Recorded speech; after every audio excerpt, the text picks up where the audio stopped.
नमस्कार दर्शक बंधु मु आपणकर प्रिय दिव्य आज एक नुआ भिडियो मो चैनल को स्वागत जनाऊँगी। तो दर्शक बंधु आज नुआ भिडियो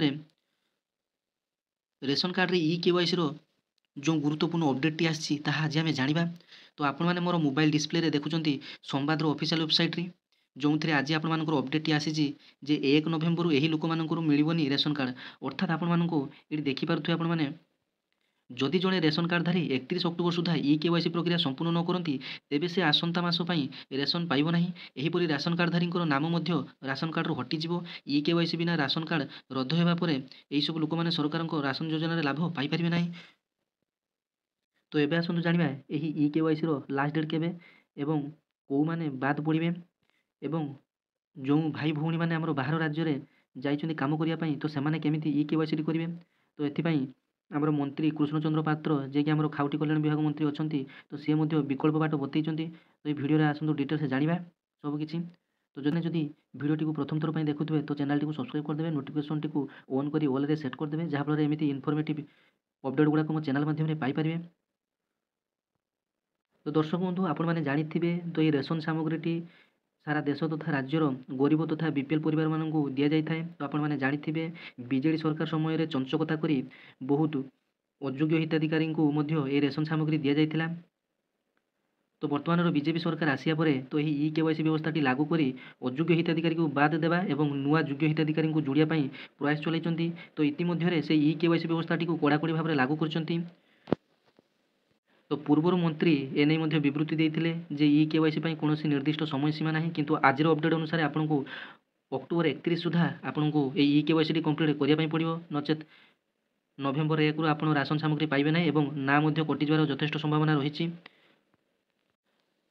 तो आपण मैंने जानिथिबे जे वर्तमान सुधा 16 लाख अयोग्य हिताधिकारी को चिन्हट सरिलानी ई केवाईसी माध्यम रे। तो ई केवाईसी करिया आपन को निहाती आवश्यक अटे। तो बहुत जगह वर्तमान नेटवर्क इश्यू पई ई केवाईसी प्रक्रिया हो पार नहीं एवं बहुत जनकर फिंगरप्रिंट नौ नहीं। तो आपण मैंने जानिथिबे राज्य में सुभद्रा योजना को नहीं केमिति राज्य सरगरम रही। तो आपण मैंने जानिथिबे विभिन्न जनसेवा केन्द्र में नाही नथिबा भिड़ मध्य वर्तमान रही। तो राज्य रे जो भाई भौणी माने काम करुचंती तो सेमानक पई मंत्री कृष्णचंद्र पात्र एक विकल्प व्यवस्था करिसंती। जो सेठारे सेमाने जो काम करुचंती सेठारे जो डीलर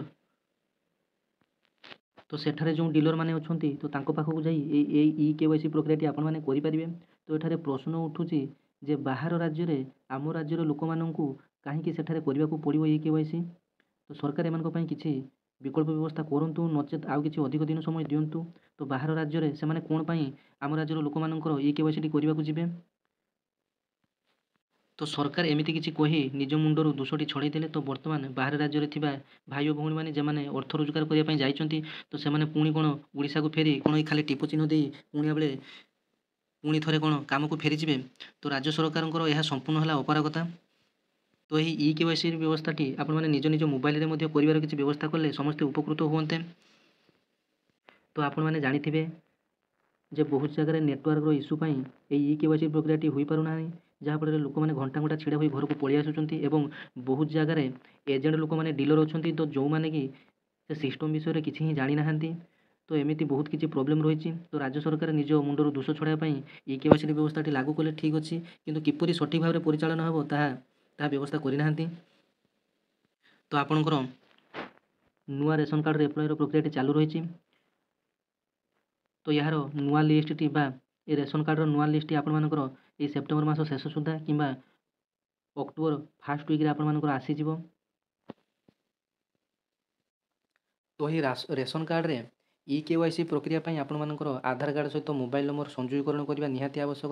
तो सरकारंकर गाइडलाइन अनुसार आपण माने आधार सहित मोबाइल नंबर एक संयोग करबा निहाती आवश्यक। तो आपण माने जल्दी जाई निकटस्थ पोस्ट ऑफिस किंबा मो सेवा केन्द्र रे किंबा मो आधार केन्द्र रे मोबाइल नंबर टी लिंक कर देबे। तो आपण माननकु एही गुरुत्वपूर्ण अपडेट टी मोर दबार थिला। तो आपण माने कोन करिवे, आपण माने भाबंतु जे बाहर राज्य आसी ई केवाईसी टी करि जिवे ना सेठारे पाख डीलर आपण माने ई केवाईसी टी करि नेबे। तो आपण मानकु जोंटा सुविधा होची तो आपण माने करंतु। तो किंतु 31 अक्टोबर सुधा आपण माने करि दियंतु, कारण यह केंद्र सरकारंकर गाइडलाइन अछि। तो आपण मानकु शेष रे पुणी थरे कहि रखुची ଯେ ଏହି KYC ପ୍ରକ୍ରିୟାଟି ଯେତେ ଜଲ୍ଦି ପାରୁଛନ୍ତି ଆପଣମାନେ କରିନିଅନ୍ତୁ, କାରଣ ଜାଣିଛନ୍ତି ରେସନ ସାମଗ୍ରୀ ଆମ ଜୀବନରେ କେତେ ଗୁରୁତ୍ୱପୂର୍ଣ୍ଣ। ତ ଥରେ ଲିଷ୍ଟରୁ କାଟିଗଲେ ଯୋଡ଼ିବା ବହୁତ କଷ୍ଟ, କିମ୍ବା ଚାଲୁ କରିବା ତ ଆପଣମାନେ ଜାଣିଛନ୍ତି ଆମ ଭାରତର ସବୁ ସିଷ୍ଟମ୍ ବିଷୟରେ। ତ କାଟିବା ବହୁତ ସହଜ, ତ ଯୋଡ଼ିବା ପାଇଁ ଆପଣମାନେ ପୁଣି ଅଫିସକୁ ଦୌଡ଼ୁଥିବେ। ତ ନିର୍ଦ୍ଧାରିତ ସମୟ ମଧ୍ୟରେ ଆପଣମାନେ ଏହି KYC ପ୍ରକ୍ରିୟାଟିକୁ ସାରି ଦିଅନ୍ତୁ। ଆପଣମାନେ ନିଜ ପରିବାରରେ ସମସ୍ତେ ଯାଇ ଗୋଟିଏ ଦିନ ଫିଙ୍ଗର ପ୍ରିଣ୍ଟ ଦେଇ ଆସନ୍ତୁ। ନିଜ ଆଧାର କାର୍ଡ଼ ସହିତ ମୋବାଇଲ୍ ନମ୍ବର ମଧ୍ୟ ନେଇଯାଇଥିବେ, ଯେଉଁଟାକି ଆପଣଙ୍କର ଆଧାର ସହିତ ସଂଯୁକ୍ତ ଥିବ। ନିଜ ଆଧାର ମୋବାଇଲ୍ ନମ୍ବରଟି ସାଙ୍ଗରେ ନେଇଯିବେ। ତ ଏଇଟା ଥିଲା ଆଜିର ସମ୍ପୂର୍ଣ୍ଣ ଭିଡ଼ିଓ। ଏମିତି ଇନଫର୍ମେଟିଭ୍ ଭିଡ଼ିଓ ଦେଖିବା ପାଇଁ ଚ୍ୟାନେଲ୍ ସହିତ ଯୋଡ଼ି ରୁହନ୍ତୁ। ଧନ୍ୟବାଦ। ଜୟ ଜଗନ୍ନାଥ।